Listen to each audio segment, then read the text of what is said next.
उगते सूरज को तो सभी प्रणाम करते हैं, लेकिन ढलते सूरज को भी प्रणाम करना चाहिए। वैश्विक महामारी के दौर में एक बात तो हम देख रहे हैं, शहरों की हवा बदल रही है। शहर लगभग साफ सुथरे हो रहे हैं।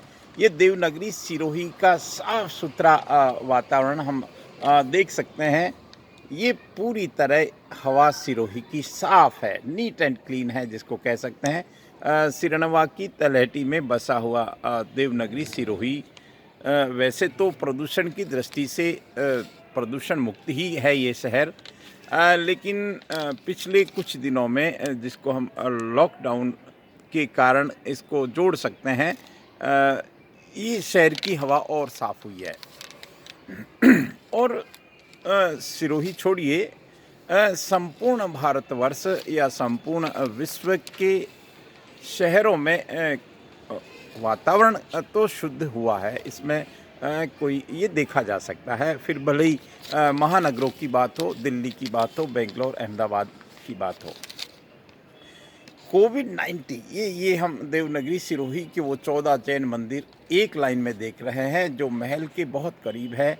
सिरनवा की तलहटी में, ये बिल्कुल पहाड़ी के नीचे ये किला जो पिछले 5 शताब्दियों का साक्षी रहा है। अनेक उतार चढ़ाव देखे हैं। हर 100 साल में कोविड-19 जैसी महामारी को भी देखा है। इस महामारी के कारण बहुत परिवर्तन हम देख रहे हैं। जो फ्लो गांवों से शहरों की तरफ था पिछले 6 दशकों से, वो अचानक उल्टा हो गया। लाखों लाखों की संख्या में मजदूर आज गांवों की तरफ लौट रहे हैं या लौटने को मजबूर हैं। तो हम अनुमान लगा सकते हैं कि आने वाले समय में किन किन चुनौतियों का सामना भारत को करना पड़ेगा। ये कोई छोटी बात नहीं है।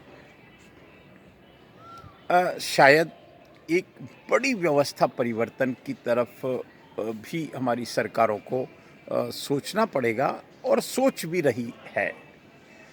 20 लाख करोड़ का एक जिसको कहें कि बजट इस कोविड-19 को लेकर या इस आत्मनिर्भर भारत को बनाने के लिए हमारे प्रधानमंत्री जी ने इस तरह की व्यवस्था की है।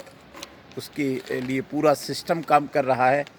लेकिन अब यहाँ जान की बात भी हो रही है और जहान की बात भी हो रही है। हमको भारत की भौगोलिक स्थिति या भारत की स्थिति के बारे में जानना चाहिए। भारत एक कृषि प्रधान देश है। भारत की जान गांवों में बसती है और कृषि का आधार गोवंश है हमारे। और गोवंश के सपोर्टिंग सिस्टम में हमारे गोचर और ओरण हैं। ये वो पहाड़ हैं, ये पहाड़ हैं, ये जंगल है, जल जंगल ज़मीन वन क्षेत्र है, जिनमें गोवंश या पशुपालन का पेट भरता है। बहुत चिंतन हो रहा है इस बात पर कि लाखों लाखों की संख्या में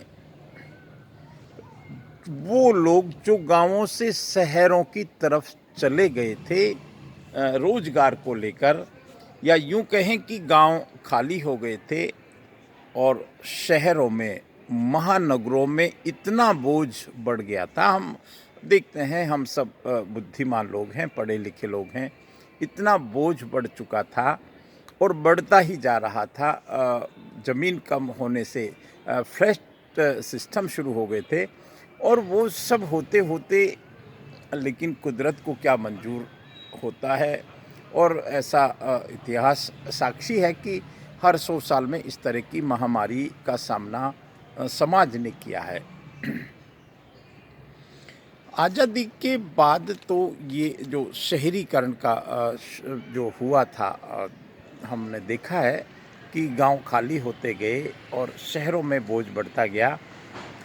लेकिन अब इसके उल्टा या तो कुदरत करवाएगी या मनुष्य को करना पड़ेगा। शहरों को के साथ साथ गांवों के विकास की तरफ भी ध्यान देना पड़ेगा। कृषि आधारित उद्योग धंधे विकसित करने पड़ेंगे। पशुपालन को, जो गांवों का आधार होता है, उसको डेवलप करना पड़ेगा। ग्रामीण स्तर पर लघु उद्योग धंधे विकसित करने पड़ेंगे। बहुत कुछ करना पड़ेगा। और एक जिसको कहते हैं कि एक बड़ा आत्मनिर्भर गांव होंगे, आत्मनिर्भर बड़े कस्बे होंगे, छोटे शहर होंगे। और इस तरह से जब ये श्रृंखला होगी तो हम मान सकते हैं कि बड़े शहरों में, महानगरों में ये बोझ कम हो जाएगा। इसके लिए कुछ साल तो लगेंगे, क्योंकि जब 6-7 दशकों में ये सब हुआ है तो 1-2 दशक तो इस बात के लिए भी लगेंगे कि गांव विकसित हो। हमने कई इस तरह के लेख पढ़े हैं इस सोशल मीडिया के माध्यम से कि मैं गांव हूँ और गांव में मैं सारी व्यवस्थाएं आज तक की है, सदियों से की है। लेकिन जो जिस तरह से गांव से शहरों की तरफ जो दौड़ हुई थी, जिसको हम चकाचौंध वाली दौड़ कहेंगे, वो उस दौड़ महानगरों की भीड़ के साथ जो लोग जी रहे थे, अब इस कोरोना के कारण, इस कोविड-19 ने इसके विपरीत एक तरह से रिवर्स गियर लगाया है। अब जहां गाँव में बीमारी फैलने का खतरा है, ये इस पलायन के कारण, वहीं रोजगार के भी चिंता बढ़ेगी। लेकिन हम धीरे-धीरे ही सही, सावधानी से सही, या सोशल डिस्टेंसिंग के साथ सही अपने आप को एस्टेब्लिश करेंगे। इस खूबसूरत छोटे शहर जिसकी पॉपुलेशन 40,000 के आसपास ही होगी, जिसका क्षेत्रफल 5-7 किलोमीटर के दायरे में ही है, इस तरह के शहरों को हम केंद्रित कैसे करें, इनमें उद्योग धंधे कैसे डेवलप करें, यहाँ के गोचर ओरण पशुपालन को कैसे विकसित करें, इस पर हमारे नीति निर्धारक, हमारी सरकारें, हमारे जो श्रम मंत्रालय, हमारा सिस्टम कैसे केंद्रित करेगा, इस पर ज़रूर सोचना चाहिए। और समस्या निकल जाएगी, लेकिन इस समस्या के बाद में जो परिस्थितियां बनेगी, उसके लिए निश्चित रूप से सोचना पड़ेगा। जय श्रीणवा।